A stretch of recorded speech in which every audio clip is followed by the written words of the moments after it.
Alhamdulillah. A lot of people trying to promote prejudice and hatred, Islamophobia today have been bringing up this issue of jizya. They call it a non-Muslim tax, which is factually incorrect. Let me explain.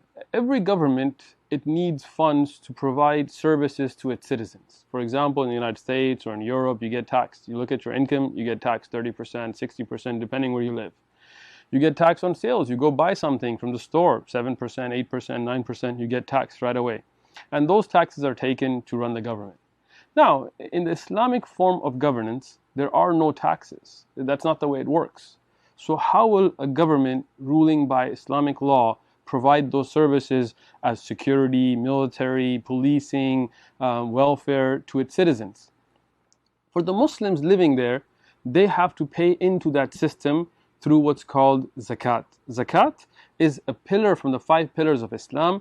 Every Muslim has a religious obligation to pay that towards the poor, the needy, the welfare that's going to be used by the state to help the needy, the less fortunate amongst the citizens.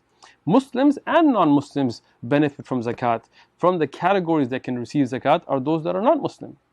So now this is going to go on as a method to run the government, but also a ritual that is a worship, that is a part of the religious ceremonies of Islam. Now what about non-Muslims living in that government run by Islamic law that are going to be enjoying those benefits? Should they be obligated to pay zakat? Well, Islam tells you that you have the right to practice your own religion. And that means an Islamic obligation such as zakat is not going to be forced upon non-Muslims living under the Islamic government. What about defending the Muslim land? This is the responsibility of every Muslim. They have to defend the Muslim land. For example, in Israel, you have the IDF. They have a draft. Every Jewish Israeli has to sign up. But if you're a Palestinian, Arab, Christian, or Muslim, you are not asked to sign up. You're not allowed to serve. You have to support the Zionist state in other ways. So those people in the IDF, they have to serve as a religious obligation. In a Muslim state, you have the same thing. You have Muslims that have to join the army and defend the lands. But a non-Muslim is not going to be forced to do that because it's a religious obligation. And Islam does not force its religious values on others. So if you're going to be allowed to live by your own religion and still use the services being provided by the government, you have to pay into it. It's a very simple thing. If you use the services, you're going to be paid. So it is a service fee. It's not a non-Muslim tax, because if it's a non-Muslim tax, then even if you don't use the services, you should have to pay. But that's not the way jizya works. Only when the government that is run by Islamic law provides you services as security, as far as welfare, as far as what today we have roads and hospitals and all these things, then you need to pay into that, whether you're a Muslim or not. As a Muslim, you'll pay zakat, you'll give sadaqah, you will have those methods of giving which are religious obligations. As a non-Muslim, you will not be forced to follow Islamic religious practices, but you will pay jizya, which can be less than zakat sometimes. So this is not a non-Muslim tax, it is a service fee. I'll give you one example that should make it clear. In the United States, we have taxes that you have to pay. But if you're a member of a church, like the Catholic Church or the Mormon Church, then you could have a tax-exempt ID.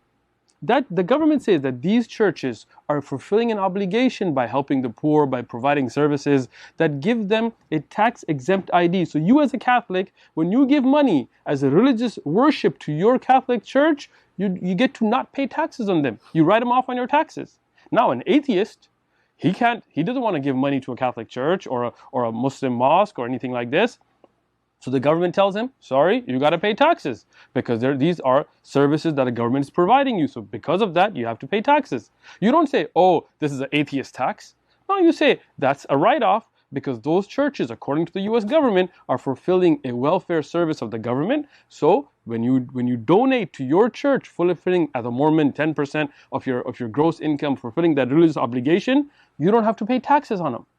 Same way in Islam, when you are fulfilling your obligation by giving zakat and sadaqah and serving in the army and obeying the ruler and doing what needs to be done to provide security and services, then you will not pay above paying zakat already. But as a non-Muslim, you do not have to do those, but then you have to pay a service fee for the service that you are utilizing. And this is why in the authentic narration, Khalid ibn al-Walid, when he was in the area that is Syria today, when he could not protect the non-Muslim from the Byzantine, he returned the jizya back to him. If it was a non-Muslim tax, why would he give it back? No, he said this is for a service. And if we cannot provide that service, we will not collect jizya from you, and we'll even give you back whatever we had collected, because it's a service fee. And anybody with a logical mind, without prejudice, will know that this is a very fair and just system without any prejudice against anybody. Thank you very much.